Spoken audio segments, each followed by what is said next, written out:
Welcome to our deep dive into Robert Greene's The Laws of Human Nature. It's a fascinating book. It is dense, though. We're here to help you extract the good stuff. It's funny, isn't it? What's that? How, even with all this tech, human nature is still so powerful. Like, technology amplifies our emotions, not tames them, you know? Oh, absolutely. Think about social media. Yeah. It brings out some of our realist, flattering tendencies. Oh, right? Social media is such a great example, I think, of how tech reveals and amplifies all those complexities of human nature. Right. It's like a stage almost It is. for our desire for attention, for validation, even, aggression sometimes playing out in public. Okay, so let's unpack that a little bit. Technology amplifying emotions. One of the first things that struck me in the excerpts was Greene's argument that human nature isn't outdated. Right. In fact, he sees social media as proof that technology actually makes us more emotional, Yeah. not less. Yeah. Does that resonate with you? It does, yeah. The tech might be new, but the underlying human impulses, those are the same. Right. We're still wired, to react, to form tribes, to want status. Yeah. And social media, it's like throwing fuel in the fire. It's like we've created this digital coliseum where our worst instincts are on display. We outrage, we pile on, we want those likes. It's not always pretty. But Greene suggests that understanding these laws can actually help us navigate this complex world better, right? Both online and offline. For sure. He even says it helps us judge character better. Exactly, yeah. Yeah. Knowing these laws, we get this sharper awareness. Right. And that can be so valuable, especially, like you said, assessing people's true intentions. One trap I think we often fall into is misjudging people based on, first impressions. Yeah. Or how they look. Oh, it's so easy to do that. It is. To get caught up in those snap judgments, right? Based on looks or their social media, whatever. Totally. But Greene warns us about that. Right. He says people learn to wear masks, especially socially. They present this carefully crafted version of themselves, not their true selves. Yeah. So how do we avoid falling for that? How do we get to the real person beneath the mask? Greene argues that we need to become master interpreters of cues. Okay. It's about slowing down our judgment, becoming a keen observer. Right. Nonverbal communication, all that. Look for things that don't add up, the inconsistencies. Right. Reading between the lines. In person, online, it all applies. So it's like becoming a human lie detector. Kind of, yeah. Developing that awareness, Right. Those subtle signals that might give away what someone's really thinking. Oh, interesting. Greene even brings up Pericles. Pericles. Yeah, the Athenian statesman. Okay. He was really troubled by how irrational he saw politics to be. Oh, that's interesting. What did Pericles have to say about all this?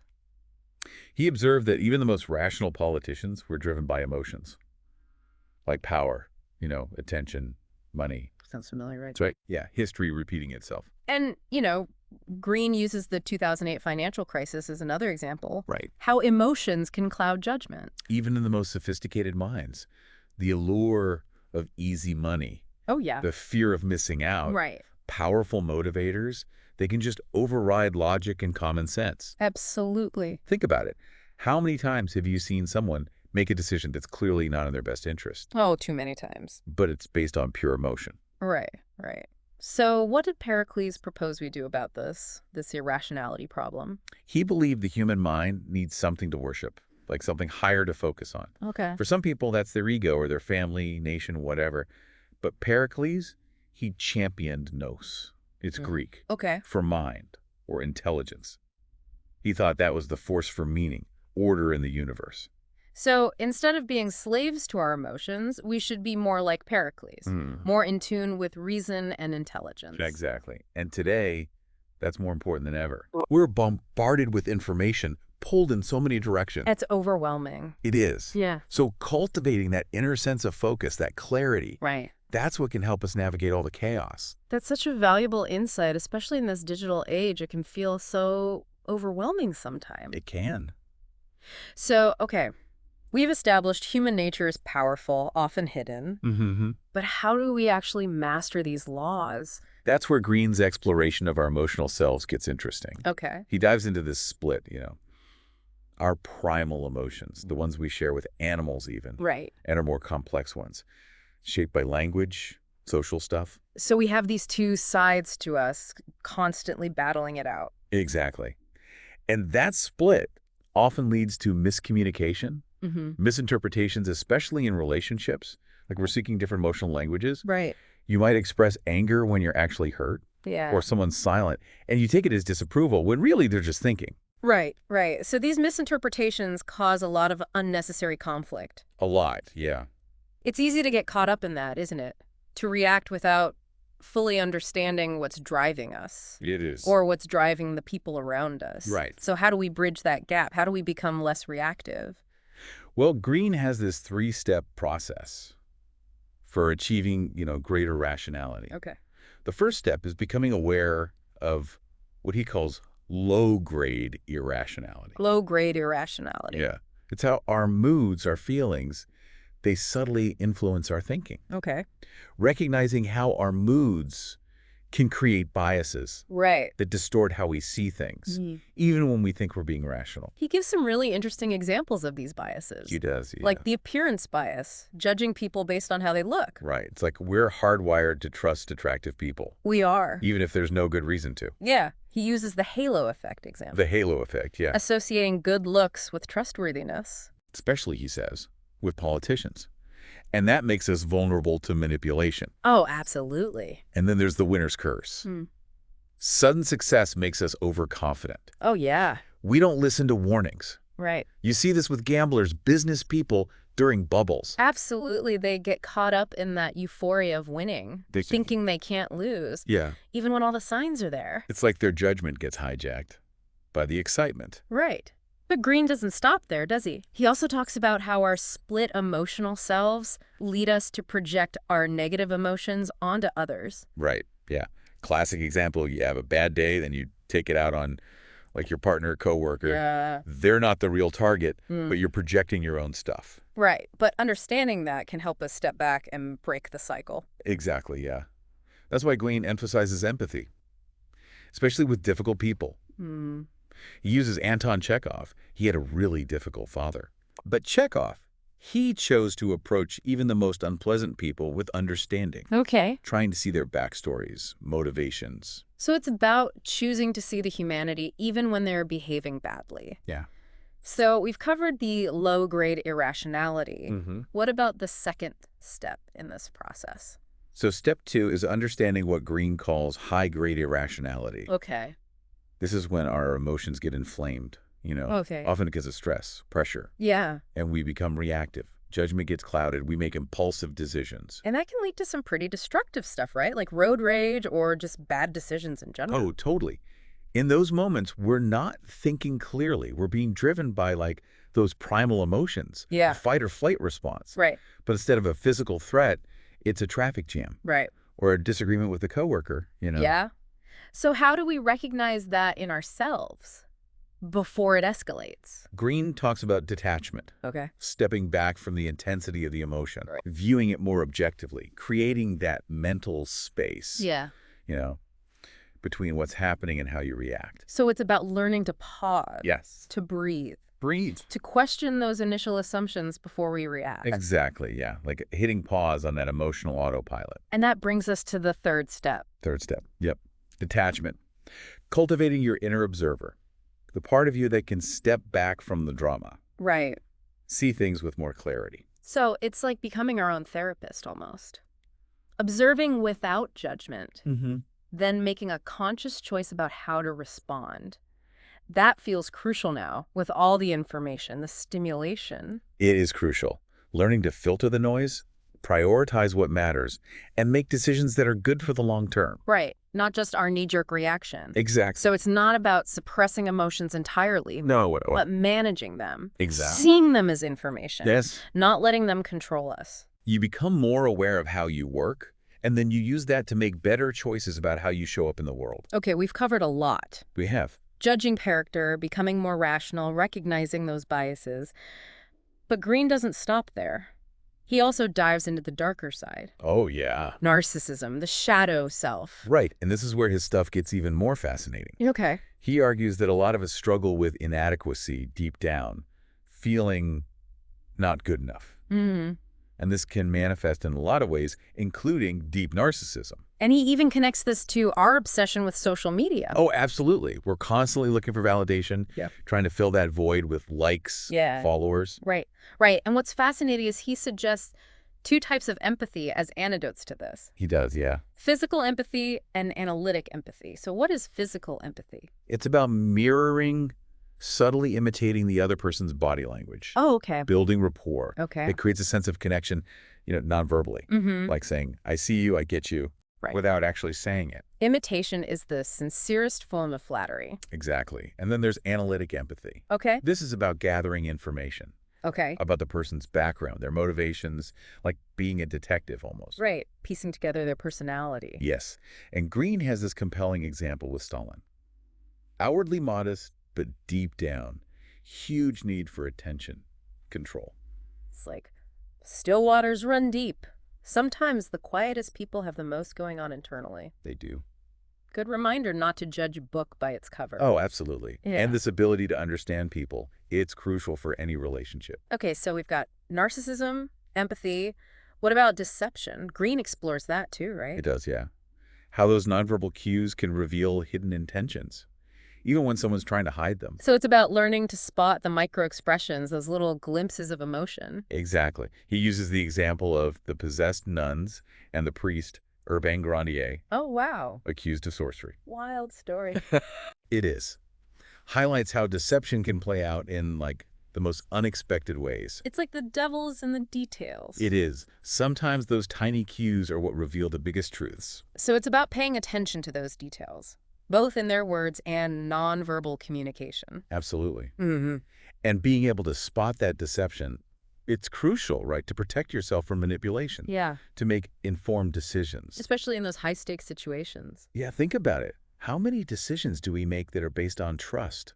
A lot. A lot. If we can tell when someone's not being straight with us, we can avoid some big mistakes. That's a really good point. Okay. Okay, so we've learned how to spot deception.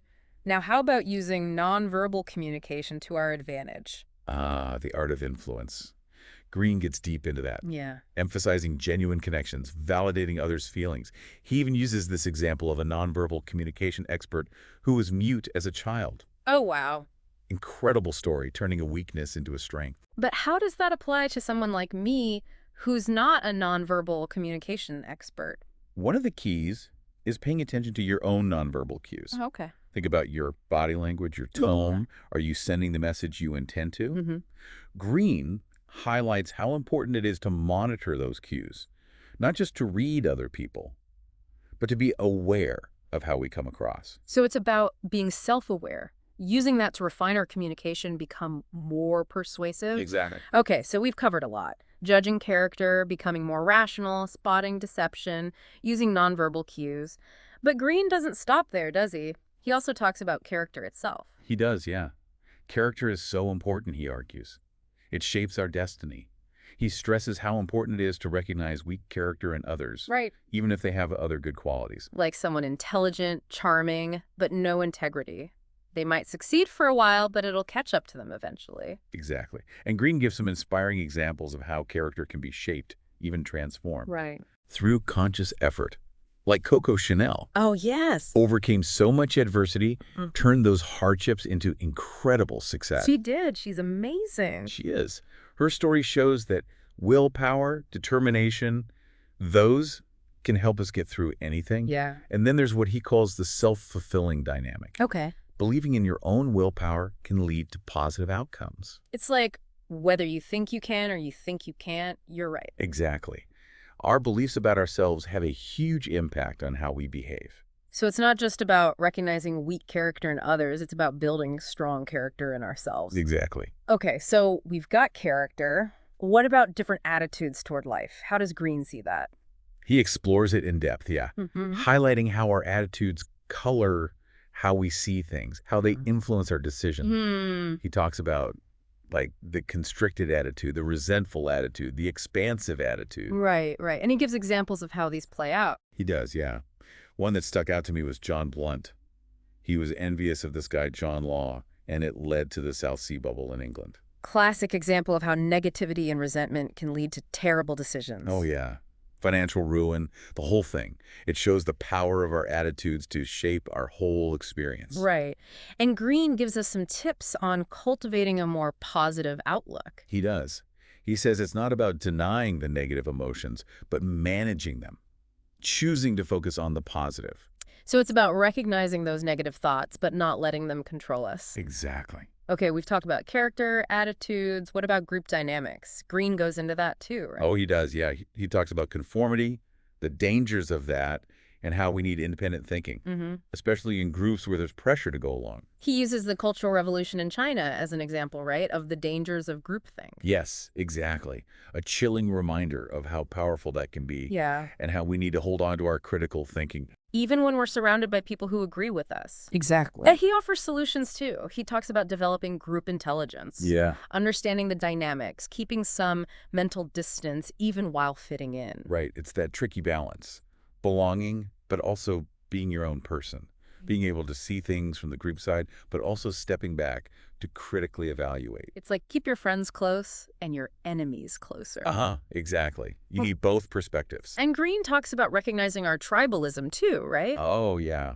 That tendency to divide into us and them, he says we need to transcend that for a broader, more inclusive view. We're all in this together, right? We are. He's urging us to see past those differences, recognize our shared humanity. Especially now with so much polarization, division. More important than ever to have empathy, understanding, Yeah. to bridge those gaps, find common ground. Okay, so we've got group dynamics down. What about those trickier social situations where it's all about power? Greene has this idea of the court dynamic. He says it's everywhere in modern society. Okay. Not just literal courts, but workplaces, social groups, even families. Interesting. We often have to navigate those power dynamics, build alliances, influence people. And he gives us some tips. He does, yeah. Strategic flattery, building alliances, understanding what motivates different types of people. It's about being savvy, recognizing the unspoken rules. So it's about knowing how to play the game without losing yourself in it? Exactly. Being aware of the power at play, using it to your advantage, but without compromising your integrity. Okay, so we've covered so much. Group dynamics, these court dynamics, all these dark sides of human nature. But Greene also goes into power itself, doesn't he? He does, yeah. How to wield it well and ethically. That's where it gets really interesting. He says power isn't inherently good or evil. It's a tool. Right. It can be used for good or bad. And he gives examples of both. Tons. From Pericles, who was wise and good, to Stalin, who was ruthless. Right. And he says, understanding how power works is key for anyone who wants to navigate relationships. Absolutely, yeah. Whether it's work, social stuff, even our personal lives. So it's not about becoming power-hungry or manipulative. No. It's about understanding it, using that knowledge to achieve your goals. Exactly. But doing it ethically. And one of the biggest things he talked about is how important it is to understand, human nature. Oh, yeah. The best leaders, he says, are the ones who can read people, see their motivations, appeal to their emotions. It's like know your audience. Exactly. The better you understand someone, the better you can communicate with them, persuade them. Right. And he also talks about strategy, right? Oh, yeah. Thinking ahead, anticipating consequences. It's like chess, The best players, they think strategically. Right. They see their opponent's moves in advance, plan accordingly. But this applies to life in general, too, right? Totally. The more strategically you can think about your goals, your relationships, your career, the more likely you are to succeed. So it's about being proactive. Yes. Not reactive. Yeah. Taking control, shaping your own destiny. Exactly. But he also talks about self-control, mastering our emotions, not letting them rule us. Oh, yeah. Recognizing that our emotions can mislead us, we have to learn to manage them. He says people who are ruled by their emotions, they get manipulated easily. All the time. And they rarely achieve their goals. Think of someone who's quick to anger or easily intimidated. Right. It's going to make rash decisions, get taken advantage of by people who are more emotionally intelligent. Emotional intelligence is key for success in every area of life. But how do we get that self-control? Greene gives some good tips. Yeah. Mindfulness, developing a stoic mindset, Right. learning to detach from the emotion so you can observe it, then choose how to respond. It's like creating that space Yeah. between what happens and how you react. Exactly. Become the CEO of your own mind. Powerful image. It is. Take ownership of your responses. You have the power to choose. Okay, part 2 of our deep dive. We've gone deep. The more philosophical stuff, the practical relationship stuff, power dynamics. What are some of the things that stuck out to you? The power of understanding human nature, I think. The more we get that, the better we can handle life's complexities. Right, making choices that line up with our values. Exactly. And for me, it's that self-awareness. We're not just victims of our circumstances. We have the power to choose our response. I love that. Cultivate the qualities that lead to a better life, make a positive impact. Absolutely. It's empowering. It is, and it's an ongoing journey, right? Understanding human nature. It's not like you reach the end. It's a path we're always on. That's a good point. There's always more to learn about ourselves, about the world. Absolutely. Before we go to the final part, what are your thoughts on the shadow self? One of the most important things in the book, I think, it reminds us we're complex, capable of good and bad. Right. But if we acknowledge that darker side, we can actually become more compassionate. Yeah, embracing all of it, the light and the shadow. Exactly. Okay, let's move on to the final part. We'll explore Greene's insights into observation, persuasion, and leaving a legacy. Sounds good. I'm excited to see what other insights we can uncover. Me too. Welcome back. Ready to dig into more of Greene's exploration. Definitely. Before we took a break, we were talking about that shadow self stuff, Yeah. recognizing it, integrating it. Such a fascinating idea. It is, yeah. What are some of the practical things Greene suggests for actually doing that? Well, one of the most important is just becoming aware of it, Right. those patterns we have, the thoughts, behaviors we tend to deny, or we project them onto other people. Like that saying, we see in others what we dislike in ourselves. Exactly. Once we see those patterns in ourselves, then we can start to work with them, Not about eliminating the shadow No, completely. no, it's more about understanding it, Okay. integrating it into who we are. Greene says it's not bad, inherently. Right, it's not. It Okay. can actually be a source of creativity, Oh, interesting. passion, even like spiritual insight. It's about harnessing that energy, Mm-hmm. right? Use it for good instead of letting it run wild and mess things up. Okay, so awareness is the first step. Mm. What else can we do to integrate it? Greene suggests some techniques, journaling, dream analysis, even working with a therapist, to explore those hidden parts of ourselves. Right. He also says to pay attention to when we're projecting. Mm. Those times we judge someone, criticize them, but it's really something we dislike in ourselves. Oh, that's powerful. If we're being really harsh on someone else, maybe it's time to look inward. Exactly. And Greene also warns us about grandiosity, Okay. that Yeah. inflated sense of self-importance, Mhm. which can lead to arrogance, bad decisions, ultimately failure. So it's like, don't let success go to your head. That's it. He gives some really good examples of how this shows up, like needing constant validation Oh, yeah. or chasing prestige, not being able to learn from mistakes. Yeah. He even uses Michael Eisner, right? He does. His downfall at Disney. Classic example of unchecked grandiosity. Mm. Shows even the most successful people can fall into that trap. So how do we avoid it? How do we keep our egos in check? Greene's got some advice. Cultivating humility. Mm-hmm. Getting honest feedback. Not just from people who tell you what you want to hear, Right. and focusing on what you contribute to the world, not your own importance. So it's about keeping things in perspective. We're all part of something bigger. Exactly. Okay, shadow self, grandiosity. But Greene also talks about purpose, doesn't he? He does, yeah. Something that gives our lives meaning. Beyond just money or status. Right. True purpose, he says, it's not about what you get. Right. It's about what you give, making a positive impact, leaving a legacy. So it's about finding something that really resonates with you, using your passions to make a difference. Exactly. And he talks about true purpose versus false purpose. You can chase goals that aren't really aligned with who you are. Right. And that's dangerous. He uses the example of like a young person in the Cultural Revolution. Oh, wow. They get caught up in this false purpose. It leads to fanaticism, disillusionment, even self-destruction. So we got to choose carefully. Make sure what we're doing matches our values. Absolutely. We've covered a lot. The shadow self, grandiosity, purpose. But Greene doesn't shy away from the big stuff either, does he? The meaning of life, death, all that. He doesn't know. He argues that accepting we're going to die can actually help us live more fully. Really? Yeah. Appreciate every moment. So it's like shifting our perspective from fear of death to actually valuing life. Exactly. He uses Flannery O'Connor as an example, the writer. Right. She had a terminal illness, but she faced it with courage. used it to fuel her creativity. Wow. So even when we're facing our own mortality, there's still meaning to be found. There is. By going after our passions, making the most of the time we have. It's a powerful message. Don't let fear hold you back. Don't let it. Greene wants us to shift from that fear to a reverence for life, not dwelling on the fact that it ends, but celebrating all the possibilities each day brings. That's beautiful. It's about appreciating the gift, Yeah. making the most of it. Exactly. Okay, we've explored some deep stuff, We have. the philosophical stuff. But Greene also gives practical advice, right, for those complex human relationships. Oh, he does, yeah.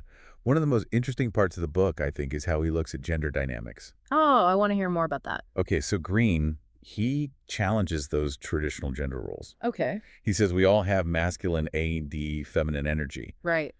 It's not about our biological sex. So we should recognize that in ourselves and in others. Exactly. He uses Caterina Sforza as an example, Renaissance countess. Oh, right. Embodied both those energies, used them to her advantage in a world that was, very much run by men. She's amazing, navigating that world with such strength. She was incredible.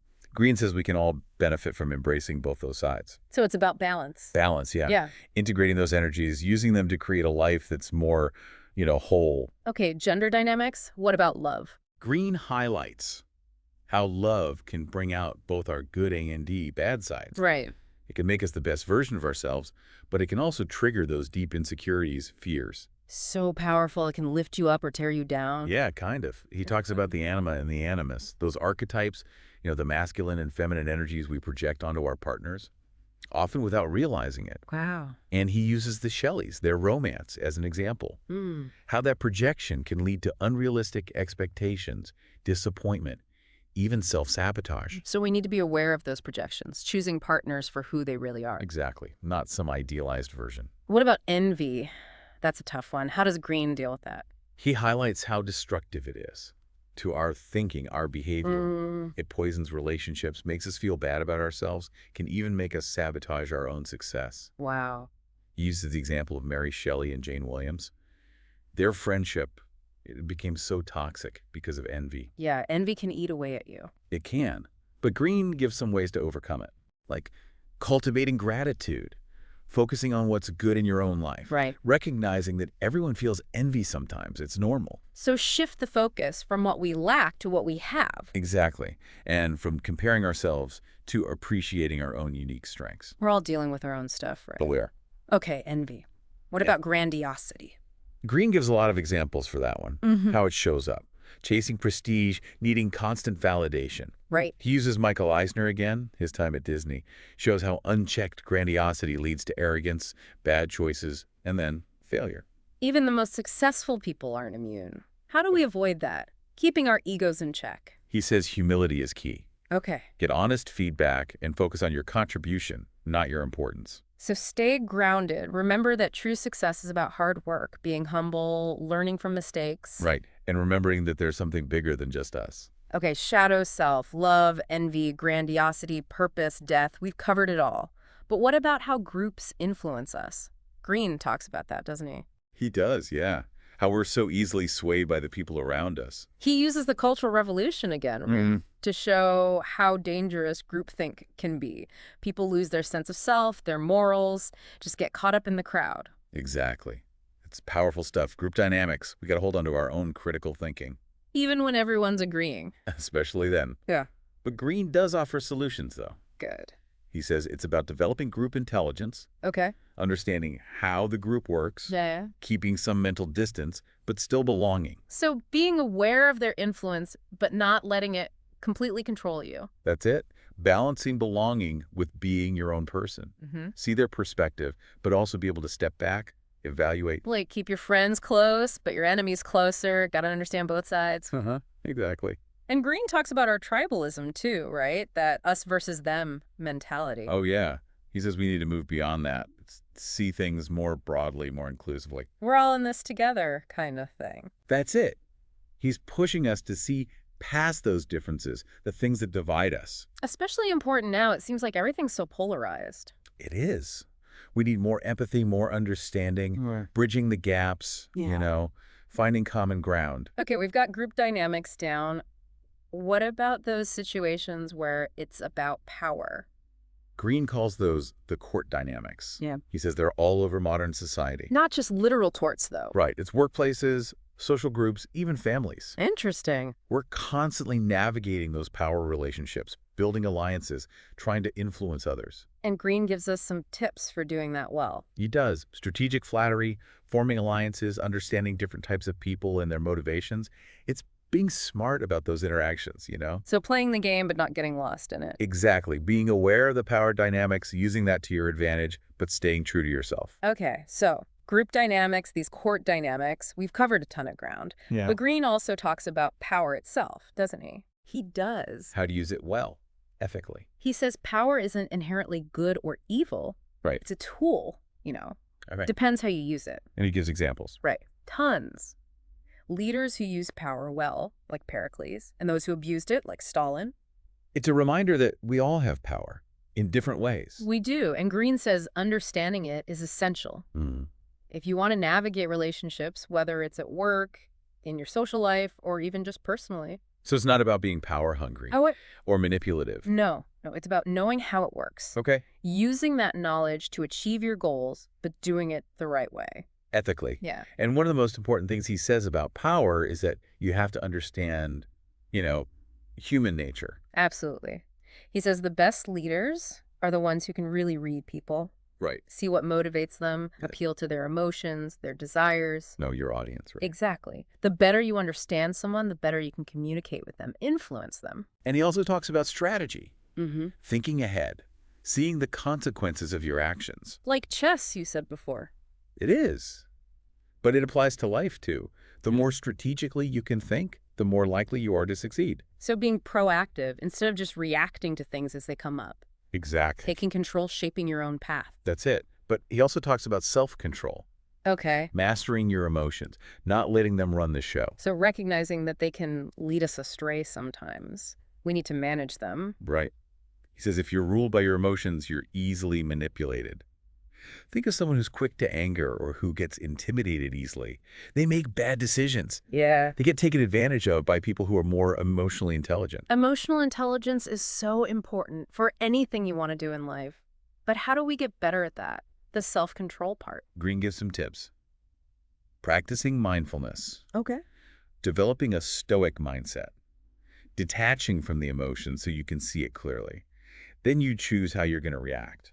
It's about creating that space, right, between what happens and your reaction. Exactly. It's like you're the CEO of your mind, not letting your emotions make all the decisions. Okay, part 2 of our deep dive. We've really gone deep. We have. From the philosophy to practical advice on relationships, power dynamics, everything. What are some of the things that really resonated with you? I think the power of understanding human nature. That keeps coming up. The more we get that, the better we can handle the complexities of life. Right, making choices that are aligned with our values. Exactly. And for me, it's that self-awareness. We're not just helpless. We have the power to choose how we respond. I love that. Cultivate good qualities, make a positive impact. It's empowering. It really is. And it's something we're always working on, right? Understanding human nature. It's not a destination. It's a journey. Always more to learn about ourselves, the world. Always. Before we move on to the last part, what are your thoughts on the shadow self? One of the most important ideas in the book, I think. We're complex, capable of both good and bad. Right. But facing that dark side, it can actually make us more compassionate. Accepting all of it, the light and the dark. Exactly. Okay, let's move on to the final part of our deep dive. We'll explore observation, persuasion, and the idea of leaving a legacy. Sounds great. I'm ready. Me too. Let's see what other gems we can unearth. Okay, we've covered so much in this deep dive into the laws of human nature. We've talked about our darker impulses, the power dynamics, even those childhood things that can shape our love lives. It's been a journey. It has. Now, I'm curious about Greene's insights into observation and persuasion. Like, how do we become better at observing human behavior? Well, Greene really emphasizes that observation is key. Mm-hmm. It's about paying attention, not just to what people say, but how they say it. Right. Those nonverbal cues, the body language, the tone of voice, even those tiny micro expressions, those can reveal a lot. It's like learning to read a secret language, almost. It is. And Greene gives some fascinating examples of how this works in real life. He talks about Ernest Shackleton, the Antarctic explorer, Yeah. and how he used nonverbal cues to keep his crew going during that crazy journey. Oh, wow. They were in such a tough spot, but he managed to keep their spirits up, lead them to safety. It's amazing what you can do when you understand how powerful that nonverbal stuff is. Absolutely. And Greene also talks about Milton Erickson, the hypnotherapist. Oh, right. He was Yeah. a master of nonverbal communication. He could actually understand and treat his patients just by watching them. Really? Yeah, paying attention to their body language, even the smallest cues. It's like he was bypassing their conscious mind, connecting with something deeper. That's incredible. Shows how much we're communicating without even realizing it. Exactly. But what about persuasion? How can we influence people effectively? But ethically. Greene argues that the best persuasion, it comes from empathy, Okay. understanding the other person, their needs, their desires, Mm-hmm. appealing to their emotions, not just their logic. So it's not about manipulation or tricks. Right. It's about connecting, finding common ground. Right. He uses Lyndon B. Johnson as an example. Oh, LBJ. Okay. Johnson, he was a master of getting people to do what he wanted, not by force, but by making them feel understood, valued. You can catch more flies with honey than vinegar. Exactly. People are much more likely to cooperate if they feel like you're on their side. Okay, so we've talked about observation, persuasion. What about leaving a legacy? Greene touches on that too, doesn't he? He does. He says that true fulfillment, it doesn't come from the stuff we acquire, but from what we create, Okay. what we share with others. So using our talents, our passions to make the world a better place. Exactly. That legacy can take a lot of forms. Raising a family, building a business, creating art, fighting for a cause. The key is to find that thing that really matters to you and pour yourself into it. And he also says it's not just about the big flashy things, right? Right. It's the everyday kindness, the generosity, the love we share with people. Absolutely. Being present in our relationships, making a difference in our communities, living in a way that inspires others. Okay, wow. We've covered so much in this deep dive. We have. The shadow self, power dynamics, persuasion, even the meaning of life and death. It's been pretty eye-opening. It has. Greene's book is full of wisdom about human nature, and we've really just skimmed the surface. Right. But hopefully it's given you a taste of what's in there and maybe made you want to learn more. Me too. And apply it, right? Because understanding human nature, it's not just some intellectual exercise. Right. It's the key to a better life, I think. More fulfilling, more meaningful. Absolutely. It's about knowing yourself, navigating relationships, making a positive impact. And remembering that it's a journey. That self-discovery, it never ends. That's a good point. Okay. So keep exploring, keep learning, keep diving deep. That's all for this deep dive into Robert Greene's The Laws of Human Nature. Hope you enjoyed it. Thank you for joining us at Wisdom House, where we bring you timeless insights from the greatest books. If you found this deep dive valuable, don't forget to like, comment, share, and subscribe to Wisdom House. Stay curious, stay inspired, and we'll see you in the next video.